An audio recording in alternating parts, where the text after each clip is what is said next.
आज के इस वीडियो में मैं आपको बताऊंगा कुछ ऐसे फूड्स और कुछ ऐसे डिनर ऑप्शंस जो कि ब्लड शुगर को स्पाइक होने से बचाते हैं, आपको रात भर एनर्जी देते हैं और मॉर्निंग ग्लूकोज लेवल्स को भी स्टेबल रखने में आपकी हेल्प करते हैं। रात के टाइम आपकी बॉडी रेस्ट मोड में होती है, मेटाबॉलिज्म स्लो हो जाता है और इसलिए गलत डिनर आपकी बॉडी के ऊपर ज्यादा लोड डालता है।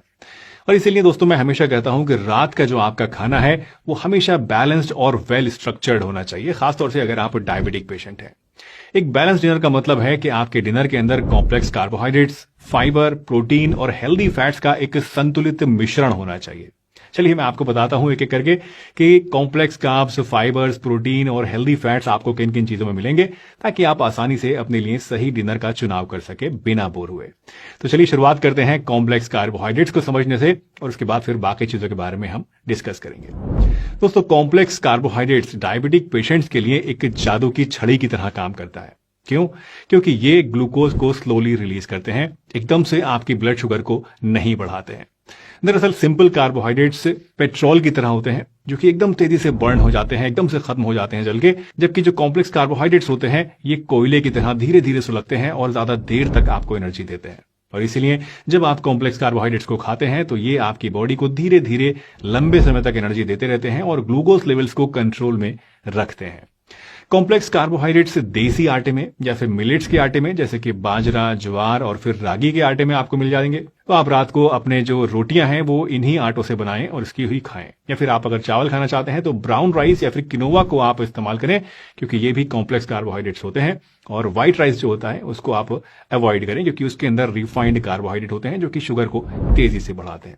इनके अलावा आप चाहें तो दलिया खा सकते हैं गेहूं का, या फिर अगर आपको शकरकंदी पसंद है और इसका मौसम है तो आप शकरकंदी यानी स्वीट पोटैटो भी खा सकते हैं। इसमें भी कॉम्प्लेक्स कार्बोहाइड्रेट्स होते हैं। ये सभी फूड्स लो ग्लाइसेमिक इंडेक्स वाले ऑप्शंस हैं जो कि आपकी शुगर को बढ़ने से रोकते हैं। बट हाँ, इनके साथ भी आपको पोर्शन कंट्रोल का पूरा ध्यान रखना है और ऐसा नहीं सोचना है कि ये तो अच्छी चीजें हैं तो इनका तो हम चाहे जितना उतना खा लें।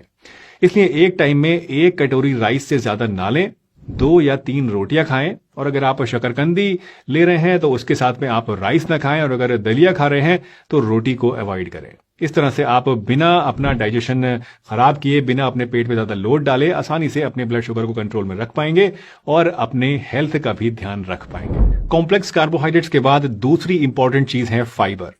दोस्तों, फाइबर के लिए आपको वेजिटेबल्स लेनी है, खासतौर से ऐसी वेजिटेबल्स जिनमें ही स्टार्च की मात्रा कम हो और फाइबर की मात्रा ज्यादा हो। High fibre non starchy vegetables न सिर्फ आपकी बॉडी को न्यूट्रिएंट्स देती हैं, बल्कि आपके ग्लूकोज को एब्जॉर्ब होने से भी रोकती हैं। ये सब्जियां बेसिकली एक स्पॉन्ज की तरह काम करती हैं और ग्लूकोज को सोख करके, जज्ब करके धीरे धीरे आपके ब्लड के अंदर रिलीज करती हैं, जिससे कि शुगर लेवल से स्टेबल रहते हैं, एकदम से बढ़ते नहीं है। Non starchy high fibre vegetables में वैसे तो बहुत सारी सब्जियां आती हैं, लेकिन एज ए डायबिटिक पेशेंट अगर हम पालक, मेथी का साग, पत्ता गोभी, फूल गोभी, लौकी, करेला, टिंडा, भिंडी और फ्रेंच बीन्स लें तो ये आपके लिए सबसे ज्यादा बेस्ट ऑप्शंस हैं।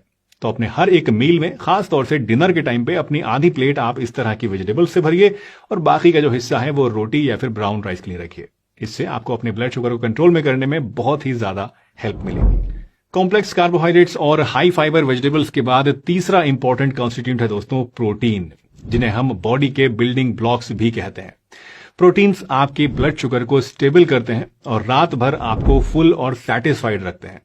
प्रोटीन के लिए आप दालें, खासतौर से मूंग की दाल, मसूर की दाल या फिर चने की दाल ले सकते हैं। ये लाइट तो है ही, साथ ही साथ हाई फाइबर भी होता है इनके अंदर, जो कि आपके डाइजेशन को और शुगर कंट्रोल को कंट्रोल में रखने में हेल्प करते हैं। इसके अलावा आप पनीर, एग्स, फिश या फिर चिकन भी प्रोटीन के लिए ले सकते हैं। ये भी बहुत अच्छे सोर्सेज हैं। तो अगर आप डिनर में प्रोटीन को ऐड करना चाहते हैं तो इन चीजों में से अपनी पसंद के हिसाब से आप कोई एक चीज का पोर्शन जरूर इंक्लूड करें। ये सिर्फ आपकी शुगर को ही कंट्रोल में नहीं रखेंगे, बल्कि आपको एनर्जी भी देंगे और आपकी बॉडी को ताकत भी देंगे। फोर्थ एंड वेरी इंपॉर्टेंट है हेल्दी फैट्स। जी हाँ, फैट्स भी आपके लिए जरूरी होते हैं दोस्तों, लेकिन सिर्फ right type of fats. Healthy fats न सिर्फ आपके ब्लड शुगर को स्टेबलाइज करते हैं, बल्कि आपके हार्ट और ओवरऑल एनर्जी लेवल्स के लिए भी बहुत हेल्पफुल होते हैं।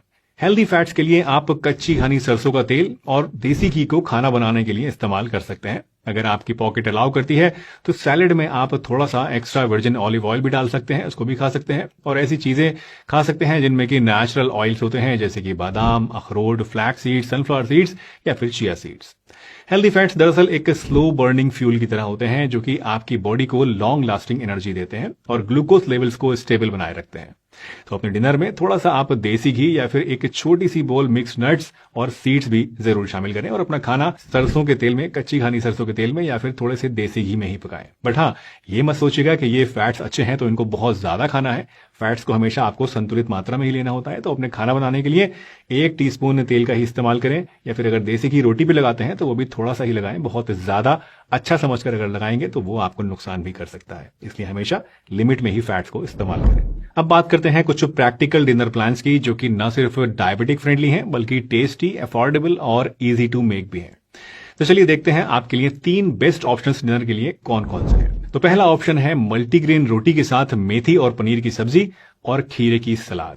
इसके लिए आप 2 मल्टीग्रेन रोटियां बनाइए जो कि गेहूं के आटे के साथ बाजरा, ज्वार और रागी का मिक्स हो, और इसके साथ में आप मेथी और पनीर की सब्जी बनाइए और सलाद में 1 कटोरी भर के खीरा खाइए, जिससे कि आपको फाइबर, हाइड्रेशन और आपके डाइजेशन के लिए बहुत सारा एंजाइम मिल जाएगा। दूसरा ऑप्शन है ब्राउन राइस से बना हुआ वेजिटेबल पुलाव और खीरा ककड़ी की सलाद। अगर आप राइस पसंद करते हैं, रोटी खाना पसंद नहीं है, तो आप ब्राउन राइस में गोभी, बीन्स और गाजर जैसी सब्जियां मिलाकर इसका एक पुलाव बना लीजिए और इसे खीरे और ककड़ी की सलाद के साथ एंजॉय कीजिए। और तीसरा ऑप्शन है बाजरे की रोटी के साथ लौकी की सब्जी और दाल खाना। इसके लिए आप 1 से 2 बाजरे की रोटियां बनाइए और इसके साथ में आप लौकी की सब्जी और मूंग की दाल खाइए। इन 3 सैंपल ऑप्शंस के अलावा आप अपनी पसंद के हिसाब से और भी कई कॉम्बिनेशंस बना सकते हैं। ऐसा कोई हार्ड एंड फास्ट नहीं है कि आपको यही खाना है, ये सिर्फ एक सैंपल मैंने आपको बताया है। बस ये ध्यान रखिएगा कि आप हैवी खाना ना खाएं, बहुत ज्यादा पेट भर के खाना ना खाएं, और डिनर के बाद एक शॉर्ट वॉक आप जरूर करें ताकि आपका डाइजेशन बेहतर हो और आपके शुगर लेवल जो है वो स्टेबल रहे। एक और बात ध्यान रखिएगा कि डिनर हमेशा सोने से 2 से 3 घंटे पहले करना चाहिए, क्योंकि इससे आपकी बॉडी को खाना डाइजेस्ट करने का प्रॉपर टाइम मिल जाता है। अगर आप लेट खाना खाएंगे तो आपकी बॉडी से इसे डाइजेस्ट नहीं कर पाएगी खाने को और शुगर बढ़ जाएगी। अगर आपको